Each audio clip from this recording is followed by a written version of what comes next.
Je voulais vous partager deux actions assez simples que vous pouvez mettre en place à votre niveau pour optimiser les chances de délivrabilité de vos mails et éviter qu'ils tombent dans les spams.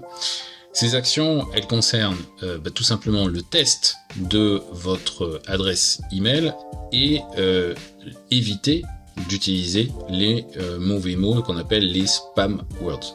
Alors je vous montre tout de suite à quoi ça ressemble. Pour le test de la boîte mail, je vous invite à vous rendre sur Mail Tester. Mail Tester, vous allez tout simplement prendre ici, faire un copier-coller de cette adresse et envoyer votre message. Donc je me rends sur la messagerie et je vais envoyer ce message. Envoyer mon message et maintenant j'ai plus qu'à cliquer ici pour vérifier mon score que va m'indiquer Mail Tester.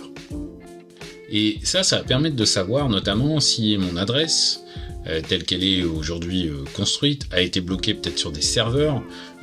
C'est possible qu'il y ait un ou deux serveurs sur lesquels elle aurait pu être bloquée. Maintenant, à savoir combien de serveurs. Et il va me donner une note comme c'est le cas. 9 sur 10, pas trop mal.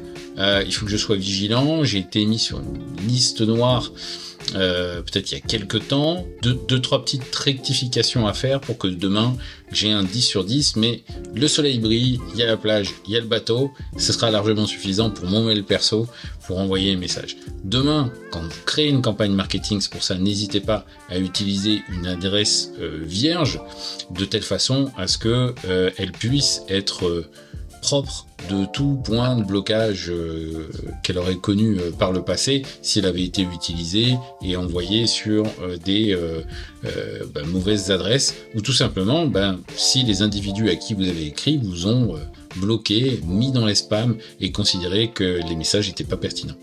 Ça me permet vraiment de savoir si je dois continuer à utiliser la même adresse mail, la cleaner, la travailler différemment ou pas.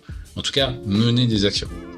Et ensuite, ce que je dois faire comme action, c'est identifier que dans les mails que j'envoie, dans les sujets de mails, dans les corps de mes mails, il n'y a pas 380 de ces mots-clés, ces mots et expressions qui sont considérés comme des spam words.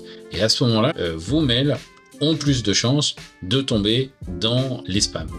Si vous le souhaitez, on vous met à disposition ce Google Sheet sur lequel vous allez retrouver les 380 mots et expressions à éviter.